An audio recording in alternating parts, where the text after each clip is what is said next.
Okay, good morning.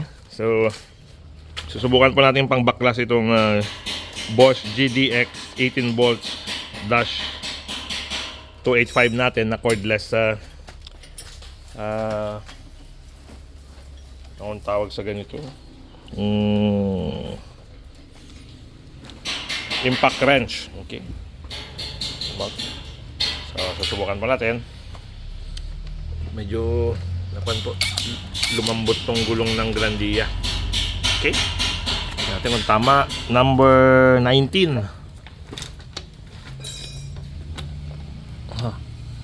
Hindi po yata 19 ito. Pa-try mambalay. Nako, hindi 19. Basit. 21. 21. Sige, pa-check taman di 21. Diyan di kakabilan na. 21. Ito, no? Okay. Bani yata 19 ihiwalay mo ta isuti gamit na madalas nga may isa. Thank you. So first na flat po ito. Siguro may maliit na butas kasi nagdahan-dahan po siyang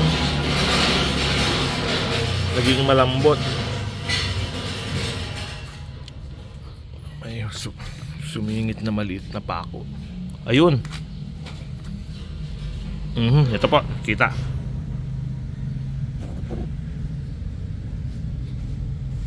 Ito po. Yan. Ito po, yan. Napako ba na eh? Ato na eh. May maliit po na pako. Yan. Sige ba, di ba? Idugsol mo lang na medyo na medyo mabigat yun. Okay. Try. Try mo naman yung bangyo. Ito medyo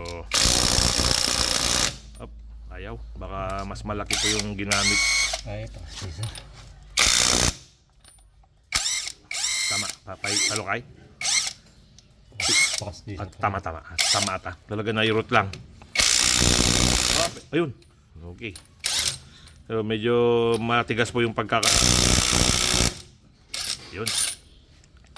Medyo hirap po yung 200. Medyo hirap siya. So mag-iipon ulit para sa susunod na mas malaki yung 400. Yun. Kaya na yun second time. Yun. Okay. So, Bani, may met siguro ako. Ano nang pagsisin no katay. Ayun na pa atajay. Sige. So, kabil mo to. Stay. Kabil mo ati titingnam Yan. Sa ati sumarunam. Ganda po ng thread ng Grandia. Anang kanya? Natitawag tikas to yun ba ni?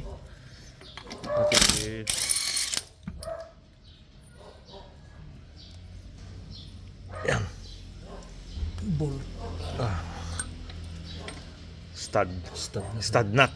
Yan. Stud nut. Okay. So nagsimula ka to Simula ka to tapos pa kasi Simulat titingnan sa well, tapos pa ikot ka kastay.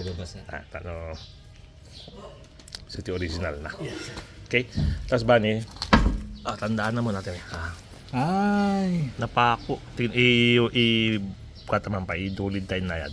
Baka meron pa. Okay. Pero anyway, i-check naman po yan sa Ay, dalawa. Ang dami Dito na sir.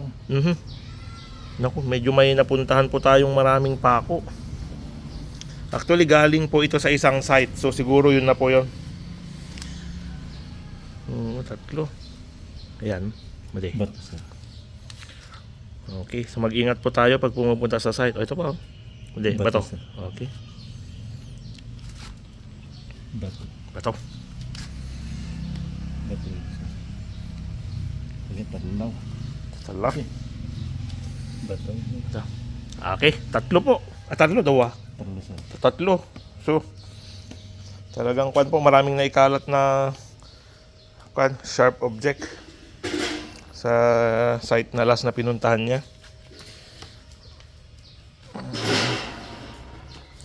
Buti hindi pa na buti hindi na flat sa daan.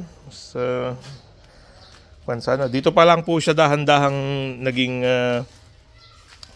lumambot. Okay, so dadalhin po natin sa pagawaan. Then at the same time, as usual po, habang nakabaklas yung gulong, check, visual check. Maganda po yung ating access. Okay naman po. Check, sign of leak. Anything. For clear. Okay, so medyo bago pa po. So, hindi po natin ina-expect na mag-leak siya anytime soon. So, ayos. So, yun ba? Mag-vulcanize tayo and then kabit natin ulit. Okay? So, ang tulong ng GDX Dust 18 volts to 8.5. Nakita ko po sa Lazada yung susunod dito 400, medyo mas malaki po yun. Yun po yata normally ang ginagamit nila sa mga pagawaan, kaya medyo hirap siyang magtanggal. Pero okay naman po natanggal niya. Kaya lang hindi po ito yung pinaka-suitable. Merong isa. So mas pang lighter duty to. Then ipon tayo ng pang mas malaki. Nasa kuan po yata yun. Kung 9.5 ito, nasa 12,000. Between 12 to 14,000 po yun. Yung Dash 400 na. Okay? Para kumpleto po tayo sa gamit. Dahan-dahan. Salamat po!